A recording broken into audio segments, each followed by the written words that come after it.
आज आप देखते होंगे बड़े बड़े दुर्दांत माफिया और अपराधी किस कदर उनकी दुर्गति हो रही है। आप देख रहे होंगे जिनके नाम से ही लोग कर्फ्यू जैसा माहौल होता था, आज उनकी दुर्गति क्या है हर व्यक्ति देख रहा है। इन माफिया और अपराधियों की स्थिति क्या है आप रोज सोशल मीडिया के प्लेटफॉर्म को उठा करके देखते होंगे। एक दुर्दांत माफिया ऐसा भी था बहनों और भाइयों, जब समाजवादी पार्टी की सरकार के समय चलता था तो मुख्यमंत्री हो या मुख्य न्यायाधीश, इन सब के काफिले रुक जाते थे और माफिया का काफिला निकलता था। और जब हमने कार्रवाई की उस माफिया के खिलाफ और उसको रगड़ करके कोर्ट के सामने प्रस्तुत किया तो उसकी पैंट गीली हो गई थी, उसकी पैंट गीली हो गई थी। और तब हमने कहा था उस समय उसको, हमने कहा था कानून को रौंदने वाले, आज कानून कितना बड़ा होता है यह एहसास हो रहा है कि नहीं हो रहा है।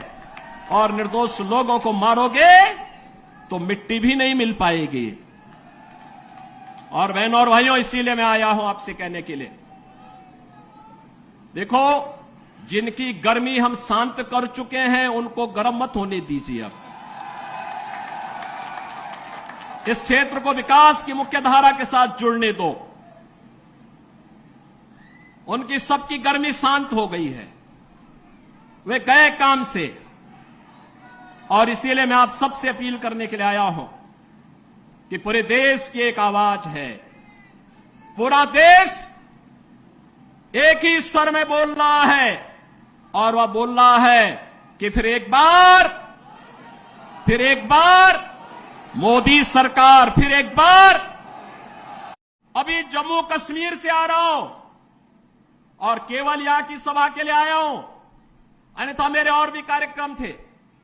मैंने कहा नहीं, मैं जाऊंगा सरधना में, मैं इस बार जरूर जाऊंगा, 24 में मैं जरूर जाऊंगा। और बहनों भाइयों, मैं इसीलिए आया हूं आपसे कहने के लिए, जो लोग गुमराह कर रहे हैं उनके गुमराह में आने की आवश्यकता नहीं। ये लोग कभी नहीं आएंगे। फिर जाति के सौदागर उपयोग करेंगे, बाद में सौदेबाजी करके गायब हो जाएंगे। हमें किसी भी ऐसे व्यक्ति के बहकावे में नहीं आना है जिससे हमारा राष्ट्र धर्म खतरे में आए। याद रखना, इस देश के राष्ट्र धर्म को हमेशा खतरा जब भी आया है इन्हीं लोगों के कारण आया है जिन्होंने जातीयता के आधार पर समाज के सामाजिक ताने बाने को छिन्न भिन्न किया है, हमेशा छिन्न भिन्न किया है। और बहनों और भाइयों, मैं आपको इस बात के लिए आश्वस्त करता हूं कि कोई माय के लाल बाल बांका नहीं कर सकता है। सुरक्षा की इतनी पुख्ता व्यवस्था हमने की है यूपी के अंदर।